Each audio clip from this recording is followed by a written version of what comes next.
ابتدا ہے رب جلیل کے ببرکت نام سے کہ دلوں کے بید خوب جانتا ہے۔ انسانیت دنیا کا سب سے بڑا مذہب ہے۔ اپنے مذہب سے بالا تر ہو کر اور اپنی حیثیت کے مطابق غریب، مساکین، مجبور، سفید پوش اور قرض دار لوگوں کی مدد ضرور کریں۔ یہی انسانیت ہے اور یہی اسلام کا پیغام ہے۔ تمام ویورز کو السلام علیکم۔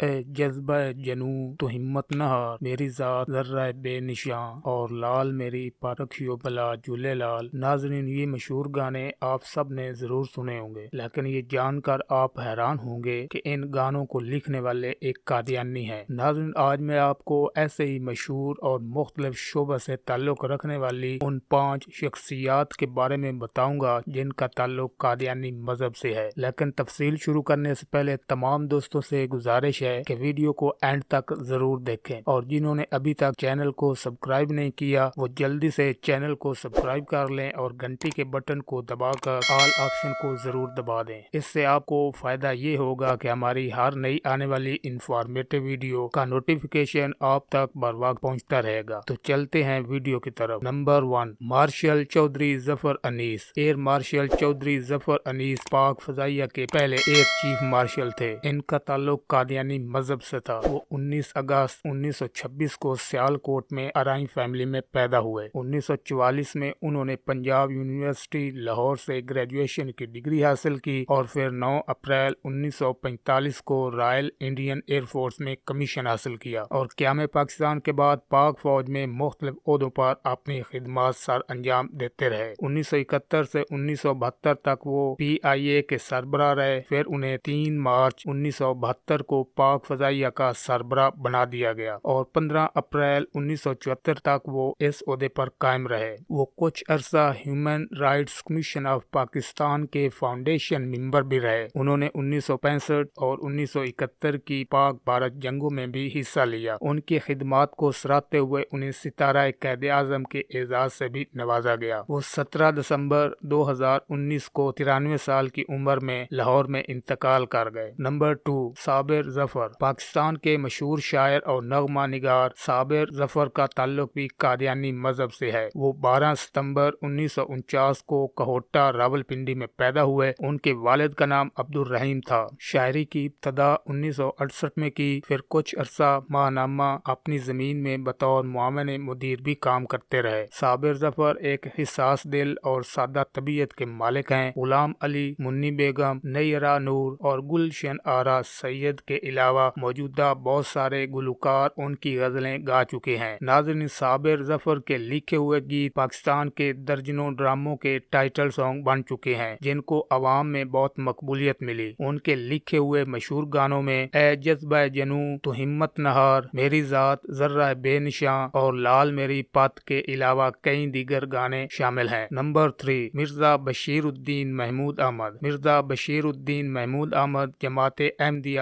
یعنی قادیانی مذہب کے بانی مرزا غلام احمد قادیانی کے بڑے بیٹے تھے۔ وہ 12 جنوری 1899 کو انڈیا کے شہر قادیان میں پیدا ہوئے۔ ان کی والدہ کا نام نصرت جہاں بیگم تھا۔ ان کی 7 بیویاں تھیں جن کے نام محمودہ بیگم، امت الحی، سارہ بیگم، عزیزہ بیگم، مریم بیگم، مریم صدیقہ اور بشرا بیگم، جبکہ مرزا طاہر اور مرزا ناصر ان کے بیٹے تھے۔ مرزا بشیر الدین قادیانیوں کے پہلے خلیفہ حکیم نور الدین کی وفات کے بعد 1914 میں دوسرے خلیفہ منتخب ہوئے۔ جب 14 اگست 1947 کو پاکستان مورد وجود میں آیا تو مرزا بشیر ہجرت کر کے لاہور آ گئے۔ کچھ عرصہ لاہور میں رہے، پھر 1948 کو پاکستان کے صوبہ پنجاب کے شہر چنیوٹ میں دریا چناب کے کنارے ربوہ شہر کی بنیاد رکھی اور پھر یہیں پر مستقل سکونت اختیار کی۔ 7 نومبر 1965 کو انتقال کر گئے۔ ان کے انتقال کے بعد ان کو ربوہ شہر میں بیشتی مقبرہ قبرستان میں دفن کیا گیا۔ نمبر 4، مرزا ناصر احمد۔ مرزا ناصر احمد جماعت احمدیہ یعنی قادیانیوں کے تیسرے خلیفہ تھے۔ وہ مرزا غلام احمد قادیانی کے پوتے تھے۔ ان کے والد کا نام مرزا بشیر الدین محمود احمد جبکہ والدہ کا نام محمودہ بیگم تھا جن کا پہلا نام رشیدہ بیگم تھا۔ مرزا ناصر 16 نومبر 1909 کو انڈیا کے شہر قادیان میں پیدا ہوئے۔ انہوں نے مذہبی تعلیم اپنے والد سے حاصل کی اور قرآن مجید کو حفظ کیا۔ پھر وہ مدرسہ احمدیہ قادیان میں داخل ہوئے۔ پھر 1934 میں گورنمنٹ کالج سے بیچلر آف آرٹس کی ڈگری حاصل کرنے کے بعد وہ گریجویشن کے لیے انگلینڈ چلے گئے۔ وہاں سے انہوں نے آکسفورڈ یونیورسٹی کے با لیول کالج سے پولیٹیکل سائنس، فلسفہ اور معاشیات میں ماسٹر کی ڈگری حاصل کی۔ پھر وہ 1938 کو واپس قادیان آ گئے، جہاں کچھ عرصہ وہ پروفیسر رہے۔ پھر وہ 1944 سے 1965 تک تعلیم الاسلام کالج کے پرنسپل رہے۔ قیام پاکستان سے پہلے وہ قادیان میں تعلیم الاسلام کالج کے پرنسپل رہے اور پھر قیام پاکستان کے بعد ربوہ شہر میں تعلیم الاسلام کالج کے پرنسپل رہے۔ 1953 میں وہ کچھ عرصہ گرفتار بھی رہے۔ قادیانیوں کے دوسرے خلیفہ مرزا بشیر الدین کی وفات کے بعد 9 نومبر 1965 کو مرزا ناصر قادیانیوں کے تیسرے خلیفہ منتخب ہوئے۔ ان کا انتخاب ربوہ شہر میں مبارک مسجد میں عشاء کی نماز کے فوراً بعد کیا گیا۔ مرزا ناصر نے ربوہ شہر میں فضل عمر فاؤنڈیشن اور خلافت